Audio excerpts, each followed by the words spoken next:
Hello world! Patricia O'Connor and Frida Reba Darcy here for part 2 of the Bonsai balcony. We've had a few little ups and downs trying to get our shots coordinated today. This was take 2 of part 2. But where we dropped off on part 1 is we were having an up close and personal conversation about our pruning practice for fall on our Deciduous Conifers, which is to say that we were discussing how long we let these guys go, how we let the fronds just go ahead and continue to photosynthesize as long as they possibly will. And then at that point, whenever all of that foliage turns bright rusty red, we will sit back and relish in that really pretty color.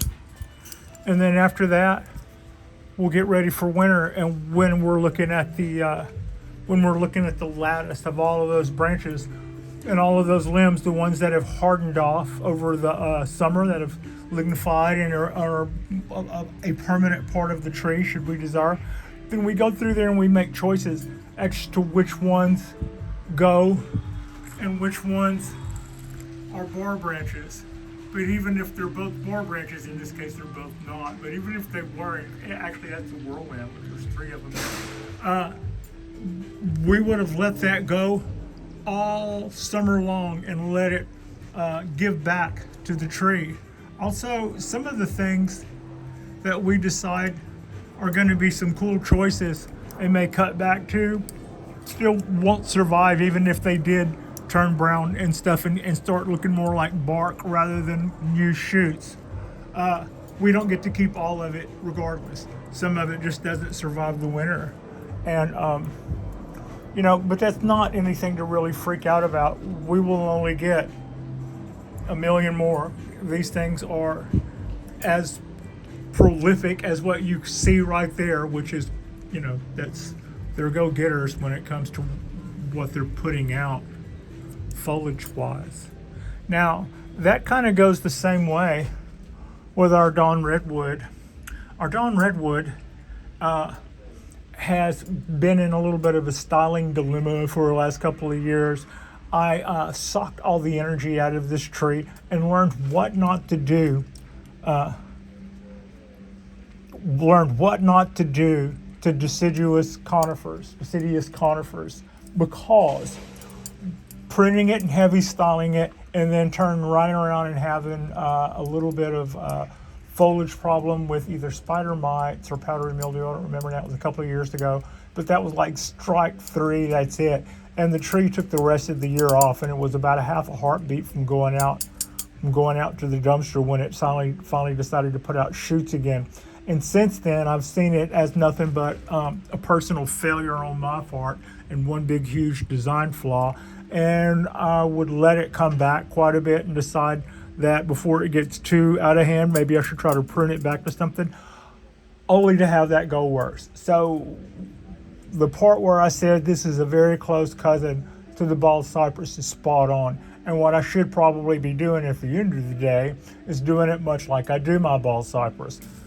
What's going on in there right now is so thick I can't even see it. I remember what it looked like before it started putting out a lot of foliage, but I really haven't messed with it since then, and I'm probably not going to mess with it much.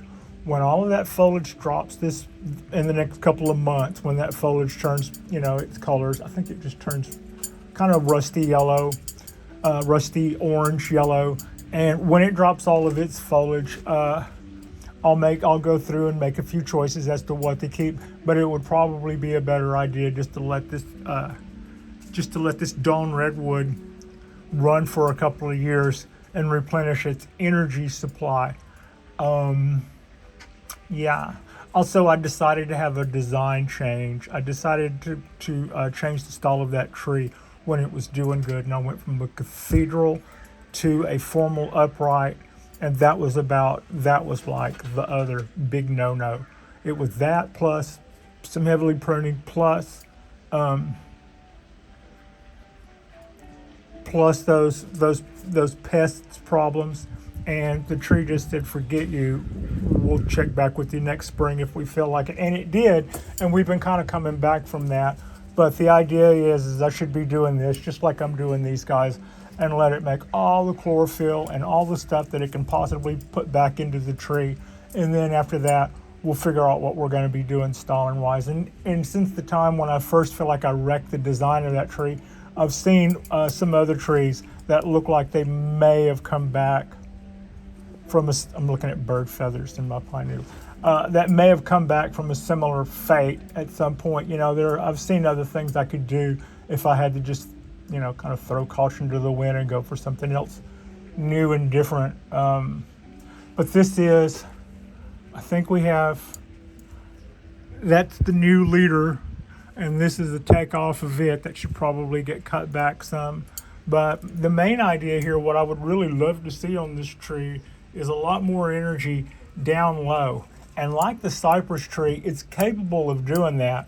But yeah, I don't like the idea that it starts right up here at the top, and all of this long space here doesn't have a lot going for it. But it's about to get some bio gold. These guys are about to get some bio gold, as are these guys. And everybody's about to go back on their feeding regimen for the year, because they've been taking some time off from feeding while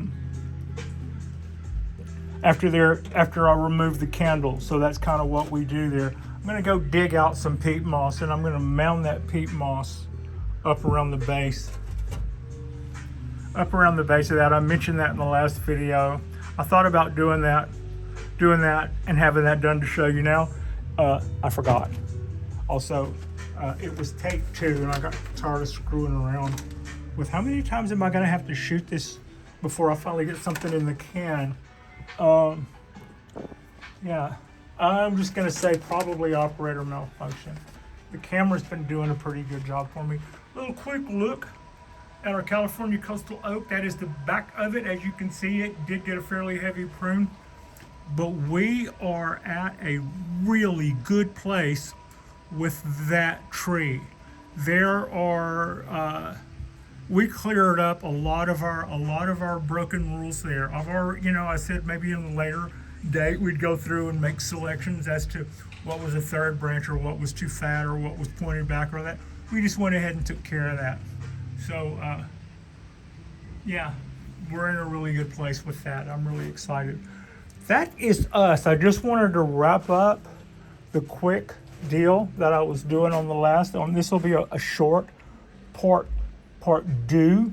I wanted to explain my method to the madness on the conifers. They grow really fast, and they allocate a lot of energy to make a lot of foliage. And it's my idea that they should get some return on that until all of that foliage turns colors and drops off. And then I go through and start playing what stays and what goes. Like and subscribe if you guys haven't already. As you can see, I had to move a few things around to get this shot into place, and my trees are all probably looking to get back where they belong. I appreciate you. Frida appreciates you.